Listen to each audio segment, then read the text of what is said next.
Hello everyone, welcome to an academy Jharkhand state exam. तो कैसे हैं दोस्तों? मैं आशा करता हूं कि आप अपनी पढ़ाई, अपना स्वास्थ्य अच्छे से ख्याल रख रहे होंगे। तो जैसा कि आप लोग देख रहे हैं हमारे स्क्रीन पे कि जीएसएससी सीजीएल एग्जाम 2023 होगा या नहीं होगा। ठीक है, जैसा कि हम लोग जानते हैं कि नोटिफिकेशन आ चुका था 16 दिसंबर और 17 दिसंबर को कि एग्जाम होने वाली थी। लेकिन अब कई कारणों के कई रीजन है कि एग्जाम का डेट बढ़ सकता है। जैसे कि हम लोग समझ सकते हैं कि आपका फरवरी में 10th और 12th का सीबीएसई का एग्जाम चल रहा है, चलेगा। एग्जाम का नोटिफिकेशन आने की आ गया है। और अप्रैल और मार्च में देख लेंगे, मार्च और अप्रैल में आपका इलेक्शन का चुनाव भी है, मतलब चुनाव भी है, इलेक्शन है। तो आप आइडिया लगाइएगा कि एग्जाम 16 दिसंबर या 17 दिसंबर को होगी या नहीं होगी। चलिए इसी पे हम लोग बात करते हैं। तो आपका यहाँ पे है कि होगा या नहीं होगा। तो सबसे पहले हम लोग कारण देखते हैं कि यह एग्जाम होगी या नहीं होगी। ठीक है, तो यहाँ पे देखिए कि एग्जाम डेट बढ़ने के कारण क्या क्या रीजन है, क्या क्या कारण है। तो सबसे पहला कारण क्या है आपका कि रिजेक्शन लिस्ट। जेएसएससी अभी तक रिजेक्शन लिस्ट नहीं निकाली है जेएसएससी सीजीएल के लिए। तो आपका ये, जैसा कि आप लोग देख रहे हैं कि छठ पूजा सामने है और यूपी, बिहार और झारखंड में बड़े त्योहार के रूप में इसको मनाया जाता है। तो आप रिजेक्शन लिस्ट अभी तो नहीं आएगी, छठ पूजा के बाद आएगी। ठीक है, अब जब रिजेक्शन लिस्ट आपका छठ पूजा के बाद आती है तो इसमें तकरीबन आपको 1 से 1.5 महीने, 1 से 1.5 महीने की इसमें प्रोसेस लगता है आपको, ये जेएसएससी को। ठीक है, जैसे मान लीजिए कि रिजेक्शन लिस्ट निकालने में दिक्कत नहीं है, जेएसएससी को तुरंत निकाल देंगी। लेकिन जेएसएससी में जो रिजेक्शन लिस्ट के बाद का जो प्रोसेस होता है वो तकरीबन 1 से 1.5 महीने का प्रोसेस लगता है। ये एडमिट कार्ड उसको बनाना रहता है, क्योंकि एडमिट कार्ड पहले से नहीं बना रहता है। ठीक है, तो आप यहाँ पे सोच सकते हैं कि पहला कारण आपका जो सबसे बड़ा रीजन है आपका रिजेक्शन लिस्ट है कि ये इन लोग, यदि आपका जैसे कि आप ये नवंबर चल रहा है तो आप देख सकते हैं कि ये दिसंबर तक आपका नोटिफिकेशन आएगा फिर से रिजेक्शन लिस्ट का, या फिर छठ पूजा के बाद आता है। तो आप देखेंगे कि 1 से 1.5 महीने का प्रोसेस लगता है इसमें, क्योंकि भारी मात्रा में ये वैकेंसी यहाँ पे निकली है। ये और वैकेंसी, सॉरी वैकेंसी नहीं, तो ये फॉर्म बहुत ज्यादा फॉर्म फिलअप हुआ है, जिसके कारण जेएसएससी को बहुत सारी दिक्कतों का सामना करना पड़ रहा है। ठीक है, दूसरा क्या है कि फोटो और सिग्नेचर को अपडेट करना है। तो जेएसएससी को फोटो और सिग्नेचर जो आप लोग अपलोड किए हैं उसको अपडेट करना है। तो इसको भी, जेएसएससी को भी बहुत सारा काम पड़ा हुआ है पेंडिंग अभी पे।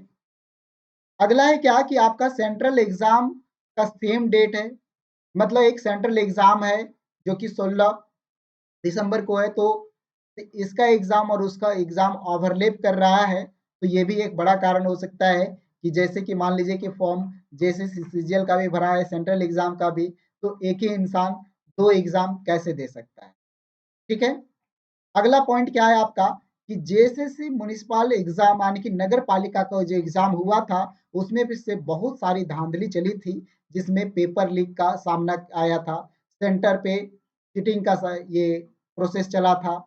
तो उसी प्रोसेस को देखते हुए जेएसएससी ने फिर से अपने उस गलती को सुधारने के लिए और भी नई नई तरीका को अपनाएगा, उसके लिए उसको समय चाहिए।